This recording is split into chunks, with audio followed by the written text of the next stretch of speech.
And well, to talk more on this, we're now being joined by Adrian Kalimal. He's a fellow at Arabian Peninsula Institute, Terrorism and Middle Eastern Scholar. He's also the author of forthcoming book on Hezbollah. Welcome to World DNA, Mr. Kalimal. Now, any move of the THAAD missile system to Israel would involve deployment of U.S. troops, which is the first time where U.S. troops would be deployed in combat. This despite Iran warning U.S. against keeping its forces outside Israel. I want to ask you that how do you see this deployment of American troops in Israel further inflaming tensions in West Asia? Thank you for having me, Aisha. I think this is a logical move. You see the United States has been playing defense.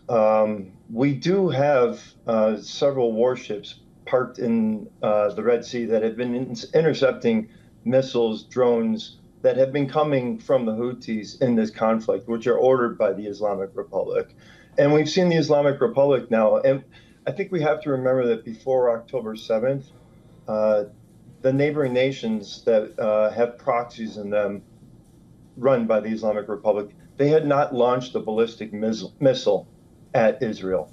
The game has changed now. The Islamic Republic is more than willing to. They've demonstrated that twice now. The Houthis as well. You also can have strikes coming from inside Iraq and Syria. So this is needed. One of the big fears is that the Islamic Republic, if they do at some point, and they have launched some serious volleys where you're talking 300 missiles, drones, etc.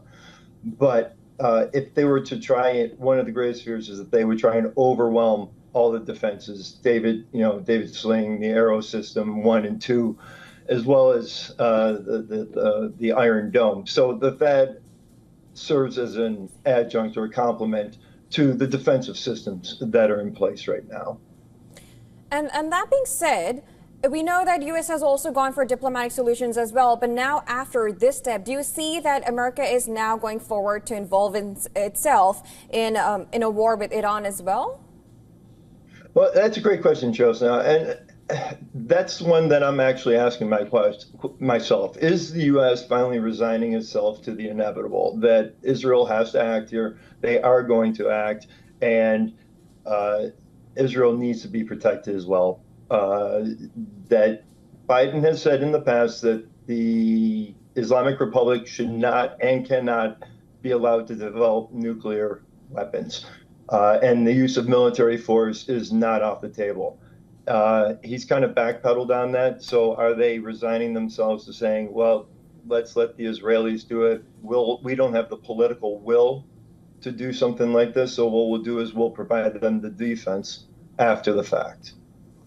Mr. Kalimal, we've seen in the past few weeks that U.S. has time and again urged Israel to pivot from military action towards diplomacy. But with the U.S. now strengthening Israel's military prowess with the THAAD deployment, essentially, where exactly will this pressure come from on Israel? Because we've seen that there are growing concerns in West Asia of an all-out war. Yeah, well, that's the big problem is everybody's talking about a diplomatic solution here. And with Hezbollah, I'm sorry, they've been trying for diplomatic solutions for years. There was a diplomatic solution in 2006, UN Security Resolution 1701, that hasn't been enforced by UNIFIL, by the international community. So the diplomatic solution failed miserably there. Diplomatic solutions do not work with the Islamic Republic. They use them to their advantage. Diplomacy is just a tool that they use against Western nations. So pressure should be applied on the Islamic Republic, and that's where the pressure needs to be. So if there's not enough pressure on the Islamic Republic diplomatically, economically, then you hit them where they hurt the most, and that's going to be what they care the most and dear to, and that's developing a nuclear weapons program to threaten Israel and threaten everybody around them, nuclear blackmail, and also their petrochemical and oil industry. That's how you weaken the regime, and the Iranian people will rise up against the regime because they've been held hostage. You have about 75 million Iranians being held hostage by about 5 million. Right, and we know that Well, we've been seeing Israel has been thinking of different ways to retaliate to Iran with the deployment of THAAD. Do you think that U.S. has given a green light for Israel to go and attack in Iran? It would, great question. It would appear that way. It would appear that way. I can't disagree with that. Me reading that saying the Israel, maybe the Biden administration's tried to say you can't do this. Israel said we're doing it one way or another, and this is the Biden administration saying, okay, you're going to do it. We understand this is out of your own self-interest. We'll protect you, but we're not going to put any offensive capabilities into the battlefield with the Islamic Republic. Right, Mr. Callamel, thank you so much for joining us on World DNA with your insights. Thank you. Always a pleasure.